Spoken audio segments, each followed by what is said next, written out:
Okay, so 11.2, we are on page 749. Page 749. We are talking about volume of prisms and cylinders. Okay. So really, in the end, the volume of a prism or a cylinder is always going to be the base area times the height, right? Whether it's a cylinder, if it's a cylinder, it's going to look like this. You have the base area of the circle area times the height is going to be your volume, right? So you always think about it that way. So the volume is going to be the base area. If this guy here is the radius, and if the height is that, then it'll be just the base area times the height. Okay, if you have a, gosh, do I even try to draw this? Okay, I'll try it.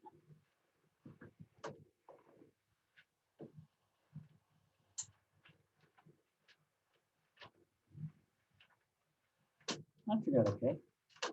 So here, if I have a base area here where this is the height.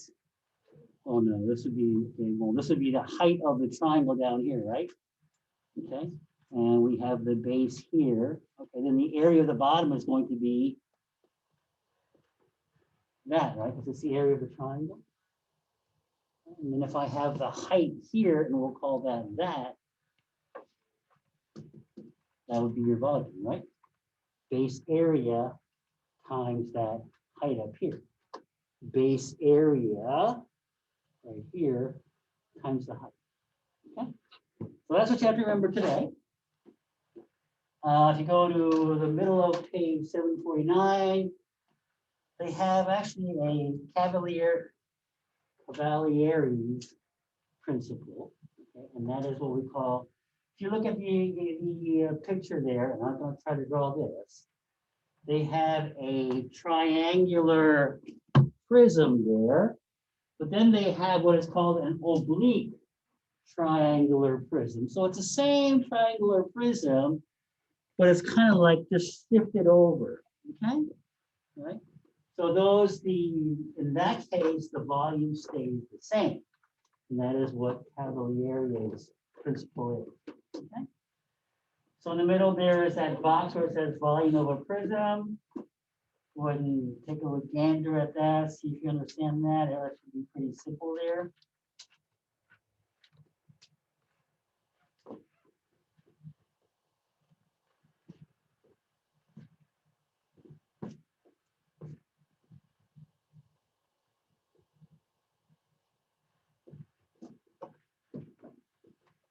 So on this one here, we have, example 1, we have 10, 12, and 8. So this is a rectangular prism, correct? That's the base is rectangular shape, right? And it's a prism, okay? So again, it would be the base area. So the base area here is going to be what? What would be the base area here? Eliora, give me what the base area is. 10 times 12, correct, right? 10 times 12, but it's a rectangle, right? Rectangle is the width versus times the length, right? And then we're going to have to multiply that by the height. So that would be your volume. Right? 8 times 12 is 96, times 10 is 960. B, a cube with an edge length of 10. So cube with an edge length of length. So cube is where everything is all the same. All the sides are equal. It'll be 10, 10, 10. Again, the base square is 10 times 10. That's the base area times the height, which is 10 again. 1,000. Okay, take the page, go to C. A right regular pentagonal prism. Nice. Okay. What does the right mean there? Sarah, what does that right indicate? Right is what if it's not right, what is it? How's that? Huh? Oblique, right? So this is not oblique, which means it's right, which means it's straight up and down. Okay. Pentagonal meaning that the base area is a pentagon. Okay, and then it is a prism. Okay. So right regular pentagonal prism, the base edge length of 5. So we have to find out the area of the base.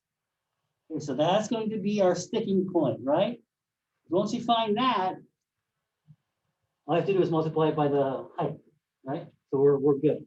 So we're going to have to find the base area here, okay?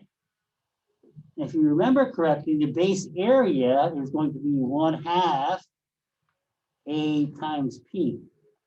A being the apothem here, right?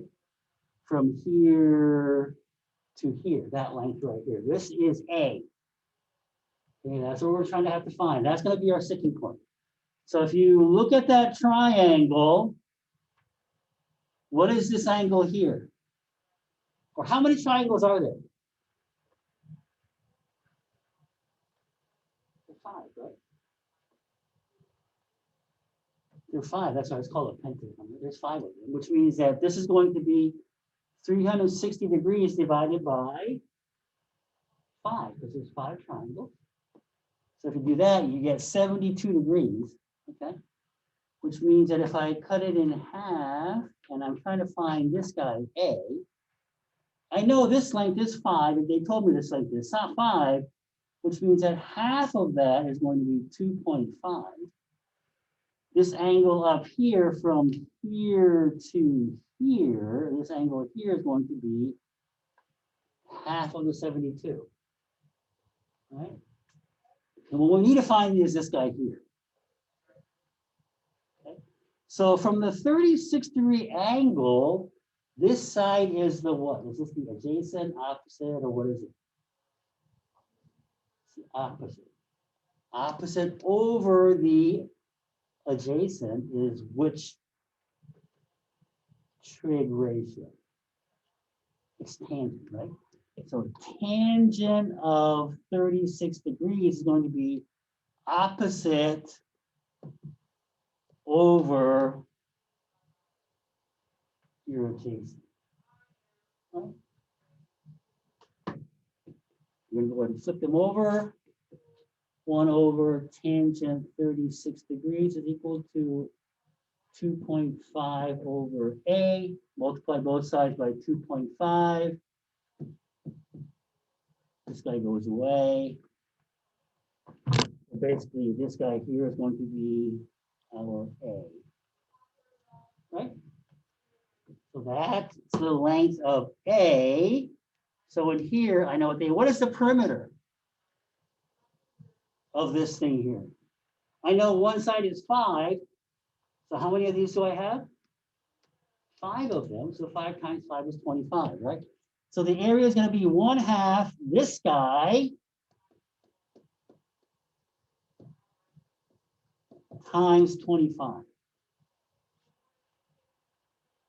That's my area. So the volume is going to be that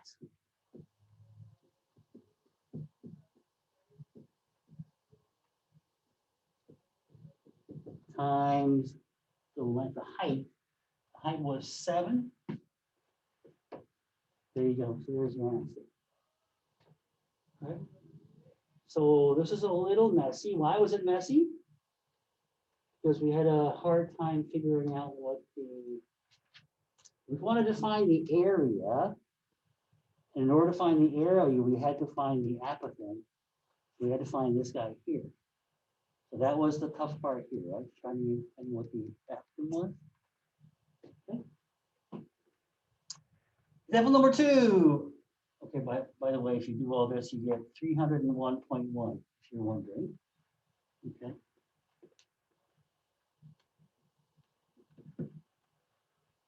Example number 2, marine biology application aquarium. At the right is a rectangular prism. Estimate the volume of the water in the aquarium in gallons. The density of water is about that per gallon.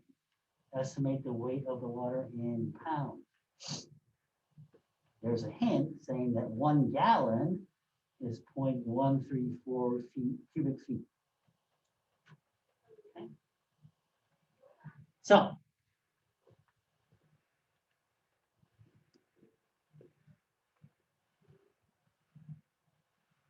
what is the assumption that we're making here?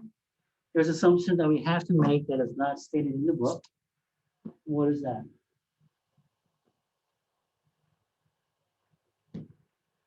We're gonna say that the other little things in there are not, the volume is very, very small. We're gonna consider that like it's all water, right? Okay, right? We're doing that. So what is the volume of water? How much water is there? You have to find that. So what's the area of the bottom? Area of the rectangle. McKenna, what's the area of the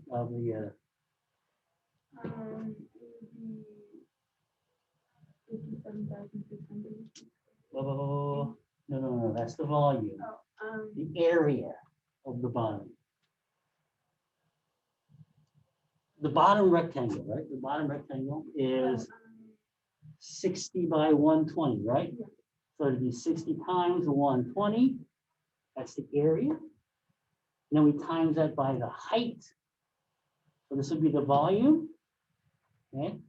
Volume in feet cubed, right? But the water is 8.33 pounds per gallon. So I'm going to multiply this by 8.33 pounds per gallon, is it? Pounds per gallon. Okay, except I don't know, I have to have a conversion factor from here to here, right? And it tells me that 1 gallon is 0.134. 1 gallon.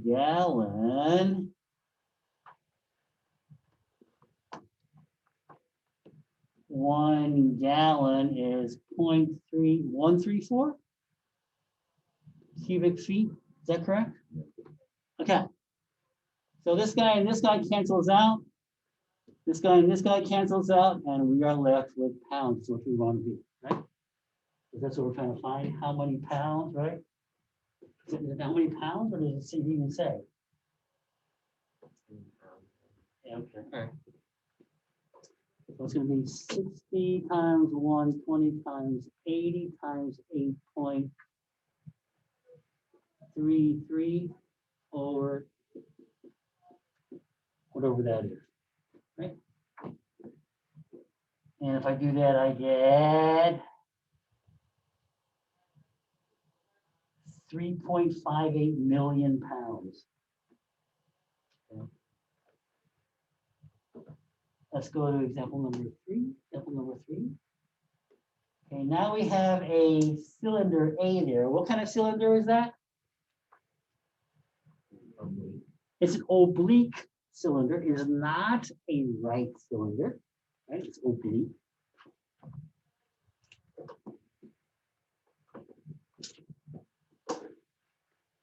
So it's a oblique cylinder. So we take but it's still the same, right? The area, the volume is still the same because the volume is going to be the area times the height.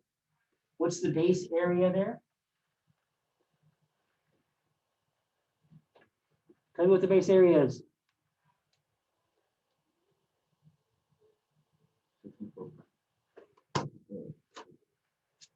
What is it? 64 pi, 8 squared, pi squared, right? Pi r squared, 64 pi times the height. What's the height? 12. So that's your volume, right? And if I do this,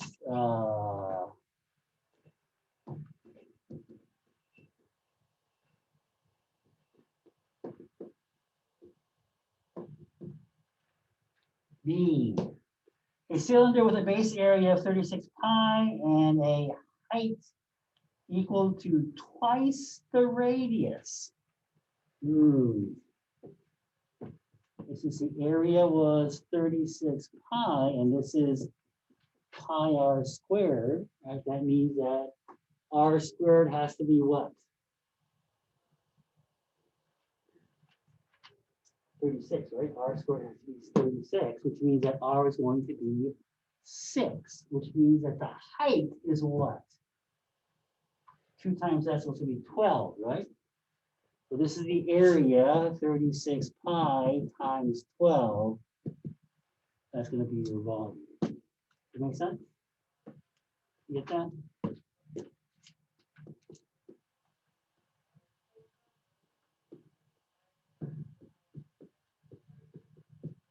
$432. And that's it. Flip the page. Go to example number 4. A radius and height of the cylinder are multiplied by 1/2. Describe the effect of the volume. Okay. Example number 4. So the original volume, let's go and calculate that first. The original volume is the base area. What's the base area? Raquel.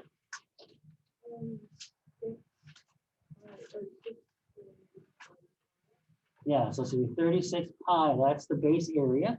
What's the height? 12. We just did this. So that's the volume. Original volume. Now I'm going to go ahead and half the radius and height. So when I half the radius, what's my new radius? 3, which means that we'll call this V old, and we'll call this V new. So what's my new base area? 9 pi, right? 9 pi times half of the height, which is 654 pi. So if I take this, multiply it by 8, I get this, which means that the new volume is 1/8 of the old volume, right? Because this guy having this actually quarters the area, and this is just the half of that. Right, so quarter times 1/2 is 1/8. 1/8, right? Example number 5, find the AV volumes of a composite 3-dimensional figure. Okay, so what 2 figures do I have there? I'm not going to try to draw this. Holden, what are the 2 figures that I have? Cylinder and a prism. Cylinder and a prism. What kind of prism is the prism?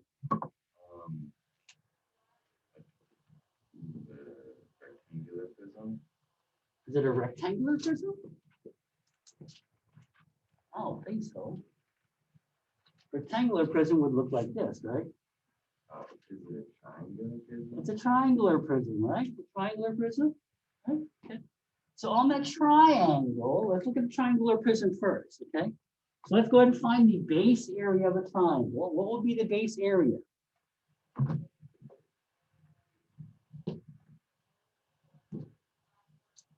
Sarah. Prism or The prism.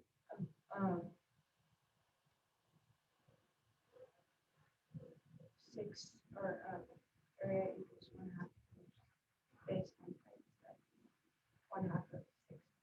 Yeah, so the area is going to be 1/2 6 times 8, which means the volume is going to be equal to this times what? The height, right?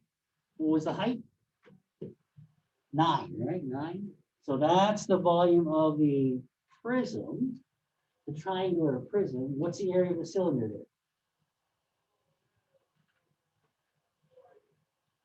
I mean, the volume of the cylinder. Find the volume of the cylinder. We need to find the area of the base. What's the area of the base?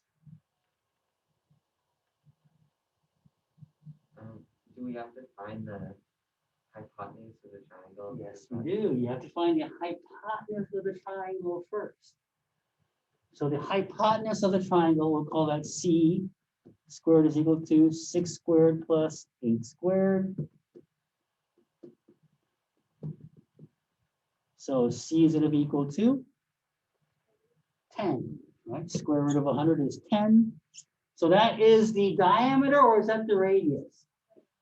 That's the diameter. So the radius is going to be 5. Okay, so the base area is going to be 5 pi r squared times the height of the cylinder, which is 125 pi.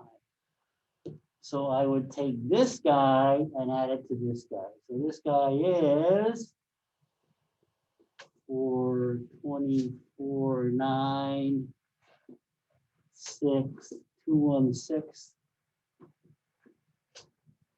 Add those two together, and that's the volume. Okay. I do that, I get 608.7. Okay. So not too bad. Your homework for today on that section is 2 through 23.